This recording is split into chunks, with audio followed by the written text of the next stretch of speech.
அன்புக்கும் பரிசளித்திருக்கிறேன் வட இந்தியாவில். அந்த மாதிரி சிறப்பான கைத்தறி நெசவுக்கு பெயர் பெற்ற நம்முடைய தமிழகத்தை சார்ந்த எத்தனையோ கைத்தறி ரகங்கள் எல்லாம் இன்று உலக நாடுகளுக்கு ஏற்றுமதி செய்யப்படுகிறது என்றால் அதற்கு மிகுந்த முக்கியத்துவம் கொடுத்து அதற்கென்ற சிறப்பான திட்டங்களை உருவாக்கி கொடுத்தவர் பிரதமர் மோடி அவர்கள். நெசவாளர்களுக்கு அவர்களுடைய அடிப்படை விஷயங்களா, ஏனென்றால் பெரும்பாலான நெசவாளர்கள் வறுமையிலே வாடுகின்ற சூழலில் அவர்களுடைய அடிப்படை தேவைகளான வீடாகட்டும், வீட்டுக்கான குடிநீர் இணைப்புகளாகட்டும், பெண்களுக்கு கேஸ் இணைப்புகளாகட்டும், பெண்களுக்கு கழிப்பிட வசதியாகட்டும், அடிப்படையா ஒரு குடும்பத்துல ஒரு மனுஷனுக்கு என்ன தேவையோ அதையெல்லாம் திட்டங்கள் வாயிலாக கோடிக்கணக்கான மக்களுக்கும் கொண்டு சென்று சேர்த்தவர் மோடியவர். எல்லாத்துக்கும் இன்னைக்கு பேங்க்ல அக்கௌண்ட் இருக்கு, எல்லா பெண்களுக்கும் கேஸ் கனெக்ஷன் வந்திருக்குது. இன்னைக்கு வீட்டுல டாய்லெட் இல்லாத வீட்டுல எல்லாம் டாய்லெட் கட்டி கொடுத்திருக்காரு. 10 வருஷ காலத்துல மோடி அவர்கள் இத்தனை விஷயத்தை இங்க பண்ண முடிஞ்சிருக்குன்னு சொன்னா தமிழ்நாட்டில இருந்தெல்லாம் எம்பி ஐயாவுக்கு போகலைங்க. நாமக்கல்ல இருந்து 2014 கொடுத்தமா, 2019 கொடுத்தமா, ஓட்டு போடாம ஒரு பூத்துல இருந்தாலே கவுன்சிலர் வந்து குப்பை எடுக்க மாட்டாரு, தண்ணி விட மாட்டாரு. இந்த ஓட்டு போடாத தமிழ்நாட்டுக்கு கோடிக்கணக்கான ரூபாய்க்கான திட்டங்கள் 11 லட்சம் கோடிகளை இந்த 10 வருஷத்துல கொடுத்திருக்காரு. இன்னைக்கு எங்க பார்த்தாலும் தேசிய நெடுஞ்சாலைகள்,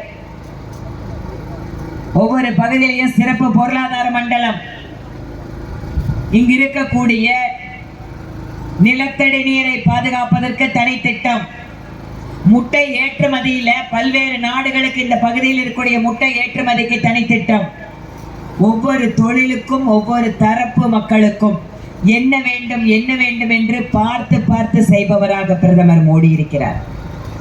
நடக்க போவது மாநகராட்சி தேர்தலோ பஞ்சாயத்து தேர்தலோ மாநிலத்திற்கான தேர்தல் அல்ல. நீங்க உட்கார்ந்துட்டு இருக்கிற பெரியவங்களுக்கும் சகோதரிகளுக்கும் சொல்றேன், ஏப்ரல் 19ஆம் தேதி நீங்க ஓட்டு போட போறது யார் இந்த நாட்டினுடைய பிரதமராக வர வேண்டும் என்பதற்கான தேர்தல்.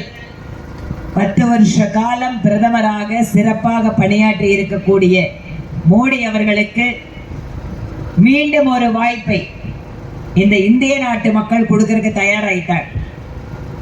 நான் பிரதமராக அவர் ஆவதற்கு அப்படின்னு நான் கேட்கல, மீண்டும் மோடி தான் பிரதமர் என்பதை இந்திய நாட்டினுடைய மக்கள் ஏற்கனவே முடிவு செய்து விட்டார்கள். இப்ப நாம செய்ய வேண்டியது என்னன்னா, நம்ம ஊர்ல இருக்கக்கூடிய ஒரு எம்பி மோடி அவர்களுடைய கட்சியை சார்ந்தவராக, அவருடைய கூட்டணியை சார்ந்தவராக இருக்கணும்.